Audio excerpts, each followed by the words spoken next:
Em cada homem há espíritos bons e espíritos maus. Pelos bons espíritos, o homem está em conjunções com o céu, e pelos maus espíritos, o homem está em conjunção com o inferno. Esses espíritos estão no mundo dos espíritos, que fica entre o céu e o inferno, mundo que se tratará particularmente mais tarde. Quando esses espíritos vêm para o homem, eles entram em toda a sua memória e, por conseguinte, em todo o seu pensamento. Os espíritos maus nas coisas de sua memória e de seu pensamento que são más, e os espíritos bons nas coisas que são boas. Os espíritos não sabem de forma alguma que eles estão no homem, mas, quando nele estão, creem que todas as coisas que pertencem à memória e ao pensamento do homem são deles.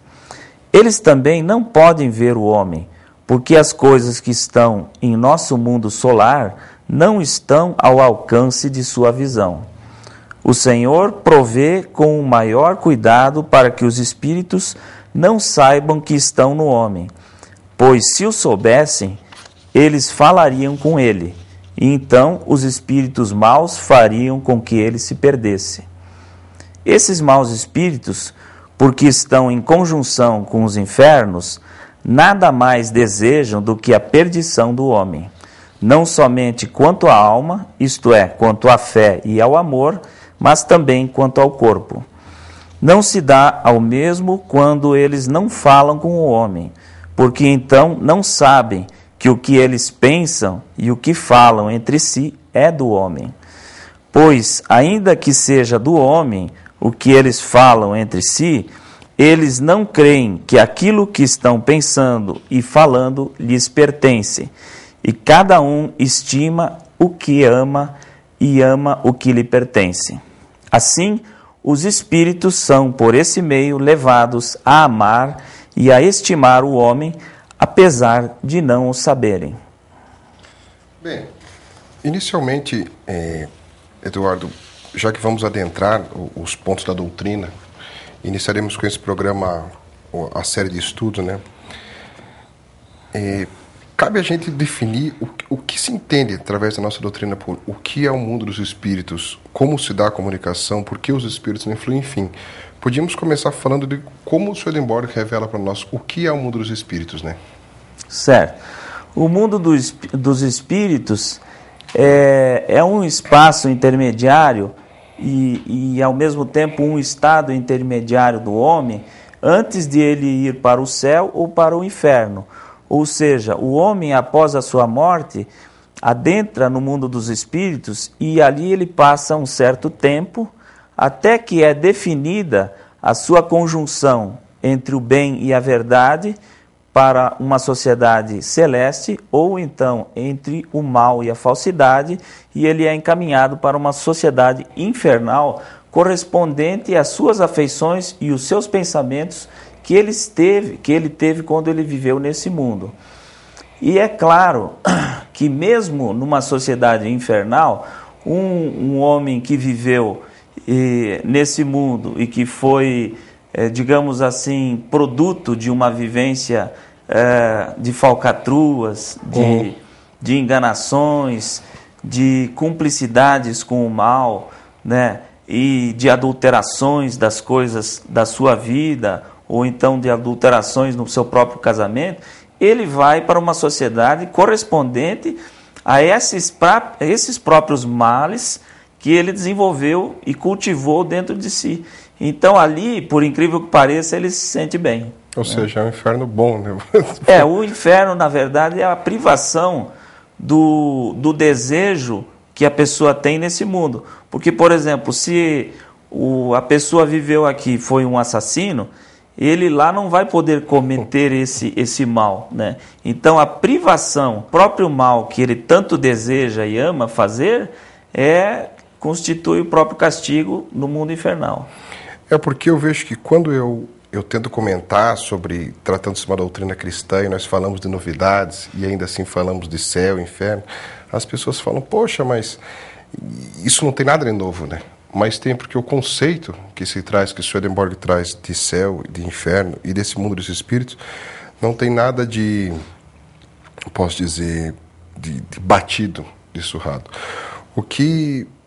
Ou seja, não tem aquela ideia como se aquela interpretação simples de que o homem será julgado, será ele jogado ao inferno. Não, é uma opção dele, né?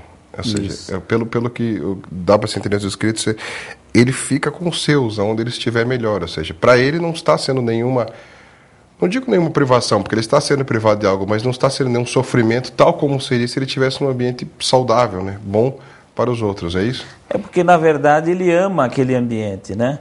E ele vai estar com pessoas semelhantes àquele amor que ele cultivou dentro de si mesmo. Certo. É como aqui, né? Bem, e pela leitura desse parágrafo, né, que você acabou de fazer, do livro em questão, fala-se de uma comunicação, da comunicação entre o céu e o inferno, e da comunicação, perdão, do céu e do inferno com o gênero humano.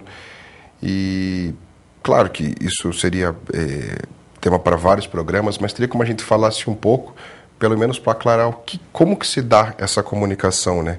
E ela se dá através do mundo dos espíritos, mas por que e como que ela se dá, né?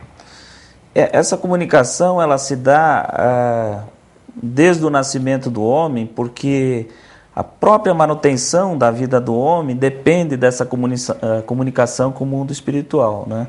Ou seja, desde que o homem nasce, quando ele é criança, a criança, todo mundo conhece uma criança, sabe que uma criança tem uma inocência, né? Uhum. E essa inocência, na verdade, ela está externamente na criança, mas internamente, dentro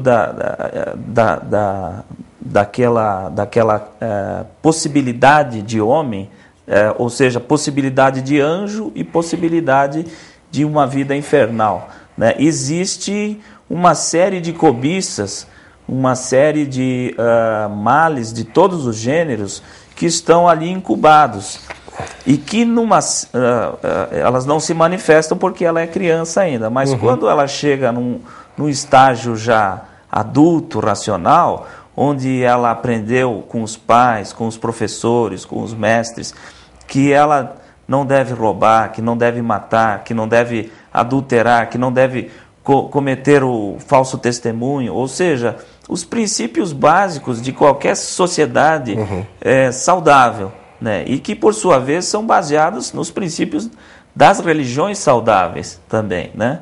Que são os 10, por exemplo, 10 mandamentos do Decálogo, né? Então, essa criança já recebeu uma informação na memória dela que essas coisas não devem ser feitas, né?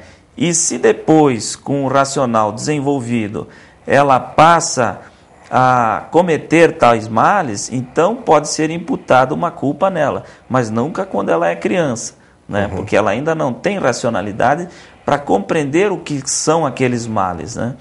Então, o que acontece? O homem, ele está em contato com, no mínimo, 2 espíritos maus e, no mínimo, 2 espíritos bons. Isso por quê? Porque isso dá a possibilidade do homem estar dentro do livre-arbítrio, né? E sabendo o que deve ser feito e sabendo o que deve ser evitado, ele proceder na sua vida com consciência e seguir exatamente o que a sua consciência manda. Então ele pode, digamos assim, ser regenerado, porque se ele não tivesse a possibilidade de errar, ele também não teria a possibilidade de ser regenerado. Eu sei. Né? Então ele não teria o livre-arbítrio. Para Deus seria muito fácil desenvolver um homem perfeito, né? Porque Deus é a perfeição, né? Mas, no entanto, o maior desafio do ser humano é, tendo o livre-arbítrio, agir corretamente mesmo diante das tentações. E é o que nós vemos, né? Desde sempre, assim, dos antigos, dos filósofos, antes mesmo do advento do cristianismo, as pessoas em busca da superação, né? E transformá-los em virtudes. Mas você sabe que as pessoas perguntam sobre isso e falam, poxa, mas se Deus é perfeito, por que ele criou o homem perfeito? Não foi o caso, né? Mas as pessoas vivem comentando, não seria mais fácil? A resposta é não, né? Não seria mais fácil porque seria um mundo mecanizado, seria um homem sem o livre. Perfeito, não erra, porém sem liberdade nenhuma.